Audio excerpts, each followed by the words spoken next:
Seringkali orang menganggap kekudusan itu adalah sesuatu yang bisa diraih, bisa dikejar dengan usaha mereka, dengan perbuatan-perbuatan mereka, dengan amalan-amalan mereka, dengan ritual-ritual standar agamawi seperti penyembahan, seperti puasa-puasa yang mereka lakukan 3 hari berturut-turut, 1 bulan berturut-turut, bahkan berbulan-bulan, ritual-ritual penyucian dosa, pengampunan dosa yang terus berulang-ulang juga, dengan upaya bisa menyucikan lagi diri mereka, bisa menguduskan lagi mereka. Dan seringkali hal ini menjadi upaya pelegalan terhadap dosa gitu, karena mereka berpikir bahwa lakukan aja dosa, toh nanti gue bisa bayar lagi, toh nanti bisa disucikan lagi, bisa dikuduskan lagi.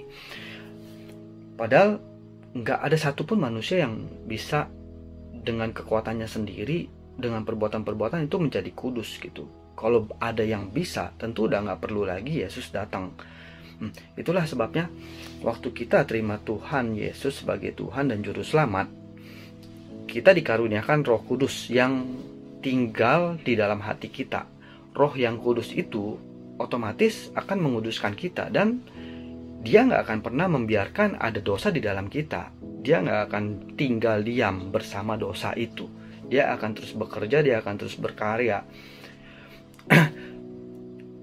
Kita nggak akan pernah bisa menguduskan apa yang memang udah kudus. Segala macam ritual-ritual itu sia-sia gitu.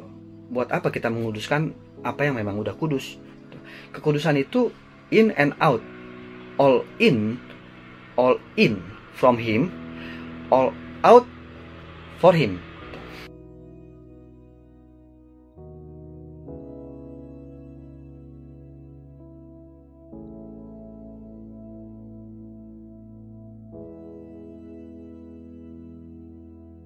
1 Petrus 1 ayat 16, sebab ada tertulis, kuduslah kamu sebab aku kudus.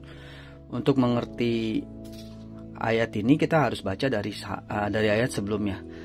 Sebab itu siapkanlah akal budimu. Ini bicaranya kita mempersiapkan pikiran kita, waspada, berhati-hati artinya di dalam pemikiran kita. Letakkanlah pengharapanmu seluruhnya atas kasih karunia yang dianugerahkan kepadamu pada waktu pernyataan Yesus Kristus. Ini bicaranya adalah Roh Kudus. Kasih karunia yang diberikan waktu pernyataan Yesus Kristus itu cuma Roh Kudus. Hiduplah sebagai anak-anak yang taat dan jangan turuti hawa nafsu yang menguasai kamu pada waktu kebodohanmu. Ini berarti kita walaupun sudah terima Roh Kudus, ada Roh Kudus dalam kita, pemikiran kita masih ada hal-hal yang akan mempengaruhi kita waktu kita ada di dalam kebodohan. Ingat, kita gunakan akal budi ini. Tetapi hendaklah kamu menjadi kudus di dalam seluruh hidupmu, sama seperti Dia yang kudus. Seluruh hidup ini bicaranya adalah in and out, all from Him, all in from Him, all out for Him. Seluruh hidup itu bicaranya tentang ya ketaatan itu, terus tentang hubungan kita dengan keluarga, tentang hubungan kita dengan sesama. Nggak cuma apa yang ada di dalam kita, tapi hidup kita itu bicaranya keseluruhan secara global gitu, terhadap satu sama lain. Semuanya ada di dalam hidup kita. Sama seperti Dia yang kudus yang telah memanggil kamu. Sebab ada tertulis, kuduslah kamu sebab aku kudus. Ini bukan lagi berarti kalimat perintah, tapi merupakan kalimat statement. Sebab Tuhan kudus, Dia yang kudus tinggal di dalam kita, Dia yang akan otomatis menjadikan kudus. Ibrani 12 ayat 14, berusahalah hidup damai dengan semua orang dan kejarlah kekudusan, sebab tanpa kekudusan tidak seorang pun akan melihat Tuhan.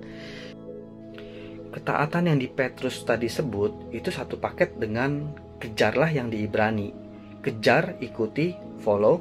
Kenapa mesti pakai kata kejar? Ini kita nggak boleh terkecoh. Ini bukan artinya kita mengejar kekudusan supaya untuk menjadi kudus. Ini adalah bicara ada kekudusan yang memimpin dan kita harus mengejarnya. Kejar itu artinya bicara tentang respon kita, kecepatan kita. Kita nggak tunda-tunda, kita nggak lagi melihat berlambat-lambat karena kita melihat ketidakmampuan kita, berlambat-lambat karena kita melihat masalah-masalah kita, melihat keterbatasan kita. Belum lagi kita belok-belok karena keinginan kita, hawa nafsu kita, harapan kita yang semuanya nggak pernah kita letakkan sepenuhnya kepada kasih karunia tadi.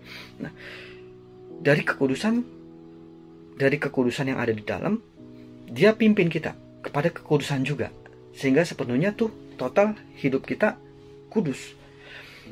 Roma 8 ayat 14 bilang semua orang yang dipimpin Roh Allah adalah anak Allah. Kita semua percaya bahwa kita tuh adalah anak-anak Allah. Kita mau percaya kepada kekudusan yang udah kita terima, dan kita mau percaya taat sepenuhnya kepada kekudusan yang memimpin. From inside to outside, dari kebenaran kepada kebenaran.